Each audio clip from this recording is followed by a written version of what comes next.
Hey, what's up, talent recappers? It's your girl, Lauren Ashley Beck, and it is such a treat today to have Songland winner Darius Coleman in studio. How are you doing today, Darius? That has a very nice ring to it. I like winner. Yes, you are a winner. All you do is win, no matter what. No matter what. That's what Yes. DJ. Well, I don't know. Never mind. He might not have wrote it. I was about to say he does. Anyway, Yes. I digress. I knew where you were going. Nothing Good much. to What's see up you. with you? I'm happy Good to to see be you too. here. We are so happy to have you here. Thank you. I want to talk all things Songland. I want to Okay. talk your journey to getting to Songland. Okay. What was that like? My journey to Songland was a very interesting one. It's one of those kind of things where, you know, I'm a Christian and my belief is in God, and so it was one of those things where it was literally like a divinely orchestrated situation. There was somebody that I know who reached out to me and was like, "Yo, I'm about to be a part of this show, and I'm submitting your name for it, and you'll hear back from the producers or something in a couple of days," and blah blah blah. And I was just like, "Okay." And so then I got a call from the casting, and they were like, "Hey, you know, you were referred to us, and we would like to, you know, get to know you a little bit better, blah, blah, blah, blah, blah." And then next thing you know, I'm on the show. So Just yeah. like that. I mean, there's, of course, you know, you go through the process of Absolutely. being casted for it. They do some interviews and all that kind of stuff. And, but yeah, the entire process was a very quick one. And I was kind of like not taken off guard in a bad way, but like it was nothing I was looking for. But it was exactly what was intended for me. So it was beautiful to have been a part of it, and I'm so grateful that God used the door to open, and yeah, here I am. Yes, and we are so grateful that we had the chance to be introduced to you. Oh. I want to talk about your journey before the show. I know you faced some hardships and some hard times. Yeah, for sure. Well, you know, coming from Philadelphia, where I'm from, there was a lot of just scrapping to fight for the dream, you know, and for me, being a pop artist and primarily writing pop music, there just weren't a lot of opportunities there. So I moved to LA a year ago, and I had some interesting times, but a lot of the time that I was living here, thankfully I had friends who were willing to look out to help me with a place to stay. So I spent a good amount of time kind of couch surfing from friend's house to friend's house, including the time that I was filming Songland. And the blessing is that it's really interesting because I was talking to my brother about it, and he was like, you know, I don't know if you've thought about it in these terms, but like, he was like, you know, you embrace sleeping on the couch with such joy in your heart, and nothing about the hardships that you're facing in life are deterring you from your dream. And like, I really love the fact that it doesn't matter what circumstances you're in, you always embrace it the same way. And so I didn't actively think about that, you know, at the time. But for me, it was like, listen, I have a place to sleep, a roof over my head, whether it's a couch or a floor or a blow-up mattress or whatever, I have a place to sleep, thankfully, and a place to shower and a place to cook food, and you know what I'm saying? So Yes. all of those things were a blessing, and I chose to look at it as that and not as like a burden. And so, yeah, I'm really grateful for that. But it's taught me really just the idea of like not making any excuses. There are people who are sleeping literally on the street, and so or in their car or whatever have you, and like the fact that I have a couch to sleep on is enough to be grateful for. Absolutely. You know, There is so much power in positivity. Oh, for sure. Yes. 1,000%. I can't agree with you more. And it's interesting, we posted like on my Instagram when I released my first EP, called What I'm Trying to Say. I wrote and recorded the first EP that I did when I first moved to LA.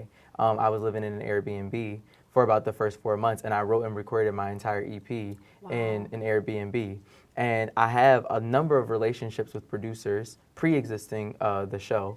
And for whatever reason, like, I just couldn't get any beats at the time. And so I ended up sourcing all of my beats from YouTube because I was like, you know what, I'm not gonna wait for producers to send me stuff, even though I normally never have to wait for them to, but for whatever reason, that's just how it worked out. And so I found the beats on YouTube, and I reached out to the producers of those beats from YouTube and just kind of started developing relationships with them and put the entire project out with YouTube beats, written and recorded in an Airbnb. So it's literally like a no excuses thing. There's no excuses. You know what I'm That's saying? so You can amazing. do You it. didn't wait for something to fall in your lap. You went Exactly. and made it happen, and look at you now. Yeah. What was your reaction when you got the call that you were going to be on the show?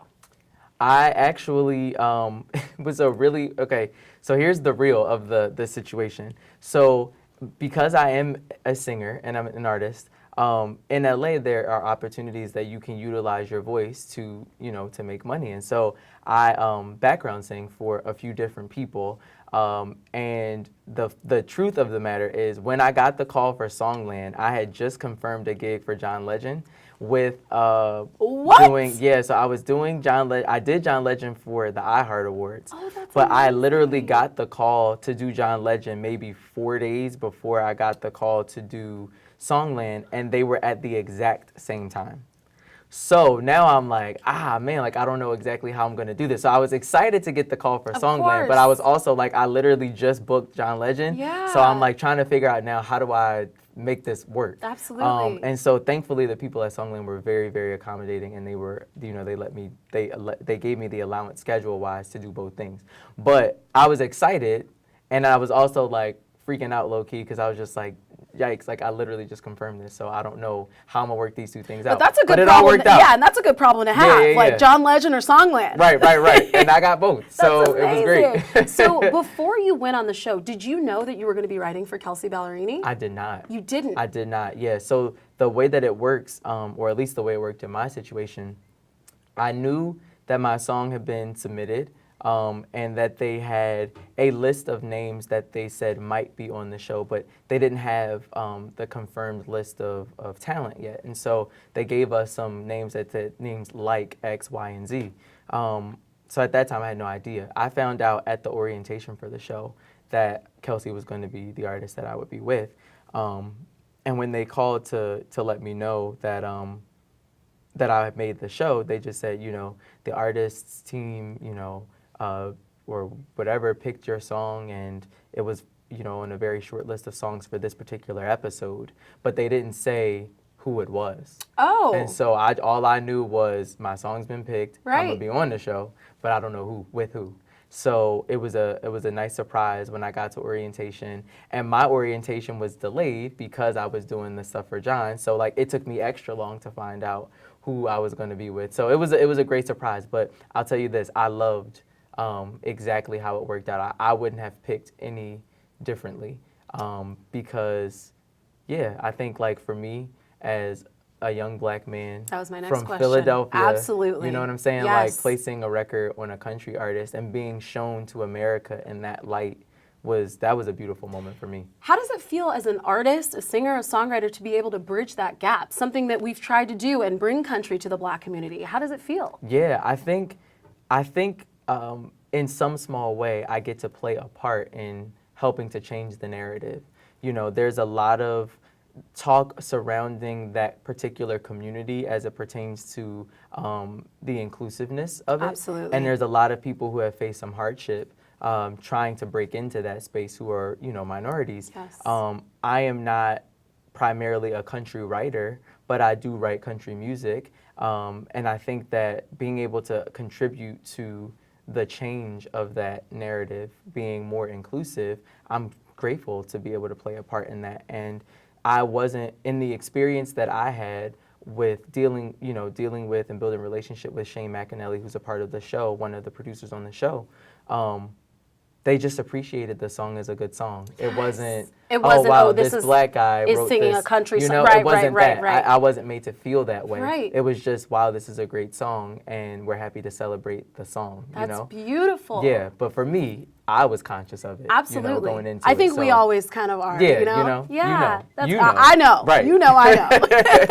I know. So I want to talk about Ryan Tedder. Yeah. Did you get to choose the mentor/producer you wanted to work No. with, or it was chosen for you? It is chosen for you. Okay. And so the beauty of that was I had kind of been talking about in the pre-interviews for the show. For those of you who don't, know how TV works, they do a lot of research Absolutely. beforehand. Yes. Because they can't leave anything to chance. You know what I'm saying? Like it's a television show on a major network, so they got to get it together. Time is money.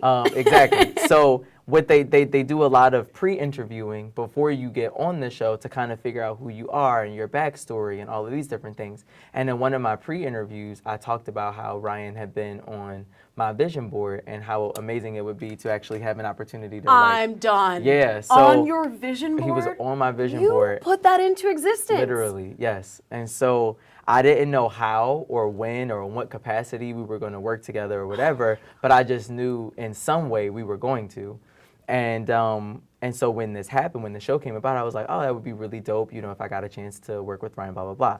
And so I had been talking about it so much in the pre-interviews that I kind of figured if/when I make the show, they would probably pair me with Ryan just because it makes for great TV and it would make my dream come true. Absolutely. You know?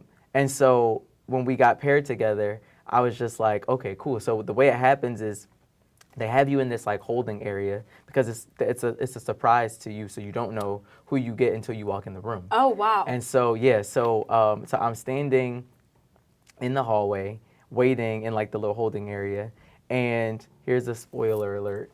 But he started singing the song like right before, like maybe 45 seconds before I walked in the room. And then I knew, like, okay, it's Ryan. So, like, in my mind, I'm, like, prepared for the, you know, the surprise moment of it, but I kind of already knew that it was him. He gave it away. He didn't know he gave it away, but he did. What was it like finally having your dreams come true, working with Ryan and involving the song with a producer of his caliber? Oh, for sure. It was amazing. It was amazing. He has such phenomenal instincts, and so much of what happened with the record happened so organically. And what I really love about it is we didn't really change the record very much. Like he didn't want, Kelsea and Ryan both felt like. Because it was just that good. I just want to throw it out there. I mean, you said it, not me. To your own horn. You said it. I will say it all day long. But the judges said we feel like you walked into the room with like a really polished song. It doesn't feel like it needs a lot of modification. We just want to help maybe take it into a space where it feels more Kelsea. Sure. Because your voice is so specific and the stylization of your voice is, you know it so well that the choices you're making are the things that are complementary for you, which is, makes if you're sense. the singer, Absolutely. It makes sense. Yes. So they were like, we want to find a way that we can make it feel more close to Kelsea and her wheelhouse and the way she would sing it. And of course I was like, I'm super open to that. So Ryan and I's collaboration and getting the record together was so seamless. And honestly, we spent more time talking and getting to know one another than we actually did like working on the song. Wow. Fortunately, because there wasn't very much that needed to change. There was like a minor thing with the melody that changed, and we kind of modified it from the version I had to the version that is out now. Okay. And then he was playing it on acoustic guitar first, and he had kind of put the guitar down. And then we were talking and he got up and did something, and the next thing you know, he was like holding an electric guitar. And then he started playing it on electric guitar, and we both looked at each other and was like, yo, that feels really good. Like, this is it. We should put it on, we should keep it on electric. Something about it feels really cool. Huh. And then he was like, yeah, I'm thinking like, you know, maybe we'll add like a little bit of like simple drum and maybe like some low end to give it a little bit of bottom to balance it out. But he was like, honestly, he was like, I don't want to change a lot of it. Like, it feels right the way it is, and the guitar loop is like it's there, like it doesn't need very much. So we spent a lot of time talking. We talked about like our journeys and how we got started. We both had a similar moment where we were at a point of pivot, and I went to a performing arts high school in Philly, and I was a dance major, and then I minored in vocal music. And he was talking about an experience he had with a teacher while he was doing choir, and it was like a pivotal moment for him when somebody encouraged him to really give music his everything at the time that he needed to hear it. And I talked about how I also had the same thing happen with a singer who was at the high school that I went to. Some of you guys might know her. She's like an 11-time Grammy nominee at this point. Her name is Jasmine Sullivan. Yes. She's an amazing, amazing singer. Yeah, she's amazing. And so I had an experience with her where, you know, she pretty much just asked me like, do you know you can sing? Like, do you know that your voice is special, that you have one of those voices? And that, what a gift. I was like, man, like, she sounded just, if y'all don't know who she is, YouTube her, Google her, listen Do to her it. music. Do She's it. amazing. But she sounded as good when she was like 5 as she does now. You know what I'm saying? Like she sounded at 11 better than some people sound in their adult life. Right. So it's like to have somebody who I respected so much, I was floored the first time I heard her sing. Literally, I was just looking at her like, where does that come from? To have somebody like her look at me and say like, your voice is special, it meant a lot to me. And I knew at that time that I wasn't really passionate about dance anymore. Like, I loved it, but I wasn't passionate about it. And when I was exposed to kids who were passionate about it, it exposed my lack of passion. But when she said that, something about it connected with me. And I was just like, you know what? I don't think I ever allowed myself to validate that I did really love music. And in that moment, I think I did. And I connected with it, and I never looked back ever since then. But we talked about that, and so it was just like a lot of great points of like connection, and it was a beautiful experience to have your work validated by somebody that you have so much respect for. And again, like you said, manifesting something that was on my vision board to now be sitting in front of this man and having him validate my talent in such a way that it was not only validated but also respected. It was beautiful. Absolutely. Yeah. That's amazing. Chills again, once again. How long were you able to work with Ryan on the song? Like, was there a time frame or? Yeah, they give you some time to work on it, and I'm not really sure technically like how much of this we're allowed to say. Okay. But we do work on the song off camera as well. Okay. So there's some of it that gets filmed, and then there's a portion of it that is not filmed. Did you And work with Kelsea on it as well? Kelsea, we talked to kind of get her input Okay. on certain things, so we would FaceTime her and just kind Oh. of see like what she was thinking. But she was pretty clear on the things that she wanted to fix, and those things had already been communicated to Ryan. I also, in the moment, like when I left the studio, when I finished filming, I went to my phone and like voice memoed what they were singing when I left. Because when I do, like you'll see like there's an interview that happens on the show that's right outside the room where we record, and I'm in the hallway, and I literally say like, I'm trying to focus on this right now, but they're still singing my song. Like, I went, as soon as I finished that interview, I went and grabbed my phone and like sang the melody so I Yeah. wouldn't forget it just in Yeah. case they forgot it. I mean, Yeah. granted, there's cameras rolling, so like nobody was going to forget it. But you were in making my mind, sure. I'm like, let me be Yes, proactive like, yes. and be ready. So I went in, you know, Yes. that's a better word than proactive, professional. But I went and recorded it, and so I made sure that I had it. So by the time we went back to do it, it was kind of refreshed, and we were prepared for exactly how to go about approaching the record. And so for that reason, it kind of was like, okay, Kelsey's input's there. We know what she's talking about. We know what we're talking about. And that was kind of like how it all came about. So what would you say are the perfect ingredients for a hit song? I mean, you already got one on your hands. Yeah, but well, I mean, thank you. You're It did go welcome. #2 on iTunes Yes, it charts, did. all genre, not bragging, but just saying. Hey, it was give also on yourself New your Music props. Friday as well. Yes. So I'm grateful that it did what it did. But the idea of how we were able to take this song and craft it, I think that there's a beautiful part in knowing how to write a song and knowing when it's good and knowing when it's right.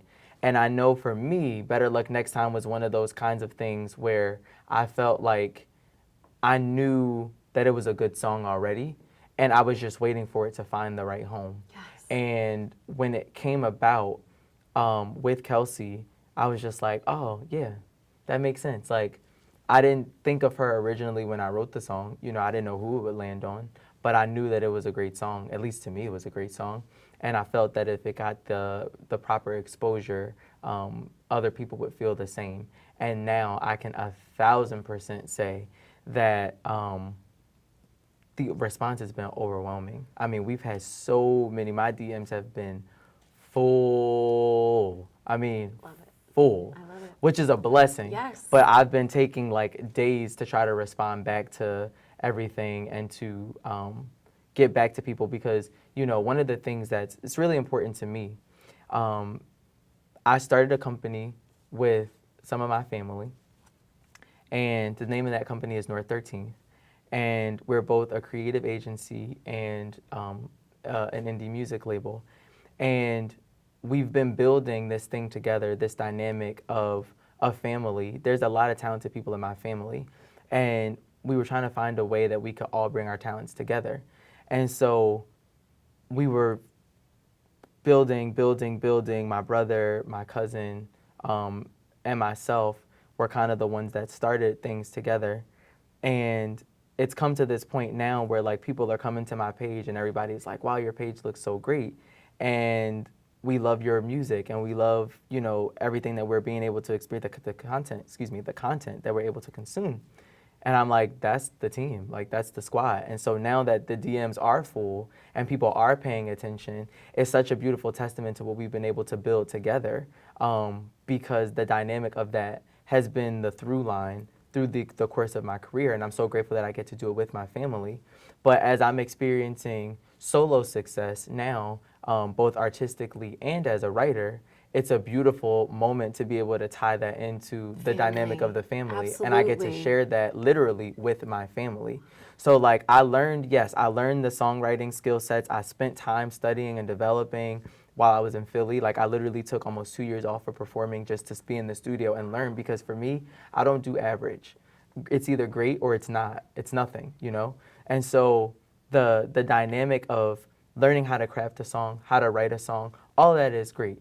But like being able to live this dream out with my family at my side, being able to conduct business with my family, and like all of us win together, that's the biggest reward of all of this, you know? And so I'm just really grateful to be able to do it together with them. We're just going to put your picture next to passion in the dictionary, because that is the definition of passion for your craft. Like you are doing it and showing the work that it takes to be able to live out your dreams. Thank you. It's amazing. So I know you have a new bop. I do. Called High of You. I do. What can you tell us about that? I can tell you a lot about Tell me, High I of want to You. know. So I just want to plug my team again, because all of the design, the layout, the rollout for my new single, the artwork, everything was done in-house. And so if y'all need work, hit number 13. But the High of You song came about after we filmed Songland. I went into the studio with 2 people from my episode, the final 3. It was Daniel and Jack, who were standing to my left and right. And then another girl from another episode that hasn't aired yet. Her name is Kelsea. And we did the song together, not intending for me at the original part of it. We were intending to pitch the record to another artist. And so you worked with other people from the show on this song. That is so beautiful. This is what I'm trying to tell you about Songland. And I know that there are people who are like, oh, maybe I should do it, maybe I shouldn't, because it's television and it's a major network and there's contracts and stuff. But I will say that the show it's very fair. And the best part of all of this is, like, comparatively to other, you know, quote unquote competition shows, which our show doesn't even really feel competitive in that way. But like the best part of this is what the gift that keeps on giving. We establish relationships with other songwriters, other writers that are producers as well, and all that kind of stuff. And we're able to build something that can last us the entire rest of our careers. Like collaborators, when you find somebody that you work well with, you can keep working with them again and again and again and again and again. And there's nothing that anybody can do to take that away from you. No. And so we created this song, supposed to be for another artist. Then we were like, okay, that artist album track list has been put out. So what y'all think about me keeping the song? And they were all like, duh, like, yeah, you sound great on it. Like, why would we say no? I love it. And so, yeah, now High of You is out. Everywhere that music is streamed, y'all can go check that out. Please go check that out. Go check it out. Stream away. Stream if you it. really want to support, you can go to iTunes and buy it. There it is. You know what I'm saying? Because I'm not going to stop you from doing it. No. I'm going to encourage you to go on Encourage. iTunes Me too. And purchase Me too. the record, but and then stream it after that too. We got merch out now too. Like I heard a we little got High of birdie, You. Yeah, we got High of You merch. Instagram stories told me that you might be doing some merch soon. Isn't that funny how the new birdie is Instagram Isn't it stories? crazy? People be lurking. I know. I was lurking. This is no, you're researching. You it's see? a difference. You're a Okay. professional. Okay, You know what I'm thank you. saying? I'll It's not take that. lurking. Maybe it's lurking. But no, we've got merch available now. So please go and support that. You know, you can go to my website at dariuscoleman.com, or you can check me out at Darius Coleman Music on all social platforms. But yeah, cop that. It's fire. Fire. And the last thing I want to talk about is you have some other music dropping later in the summer, I understand. We do. So I'm working on another EP. As I talked about a little bit earlier, my first EP, what I'm trying to say, came out a little earlier this year, and we're releasing another EP very soon. So I'm actively working on that EP now. I'm very excited for the next batch of music. Being in LA and like what this experience has taught me, I've learned so much just about life, and it's affected the art and shaped the art in such a beautiful way. And I'm so grateful, like, if for nothing else, that moving here has given me that gift. It kind of reignited a new dimension of like storytelling, because you know the reality is, as an artist, as a creative, you can't talk about the life that you're not living. Right. And so now I'm out here living my life, and like every time I FaceTime my parents, specifically my mom, every time I talk to her, she's just like, baby, I'm so happy that you are living your life, that you are out living life, and like it's the life that you've dreamed of. And like selfishly, you know, my parents want me home. You know what I'm saying? Like Philly and LA are very far apart. It's a 6-hour plane ride. Yeah, brother too. But you know, right? Well, I see him all the time. But for my parents, you know, they're excited that like I said that I was gonna do something. I went out and I'm doing it. You know what I'm saying? Like even for me, thinking about the fact that a year ago I moved here and I brought in my 1-year anniversary of living in LA at Coachella on stage with Kanye West. Well, on the hill, on the mountain.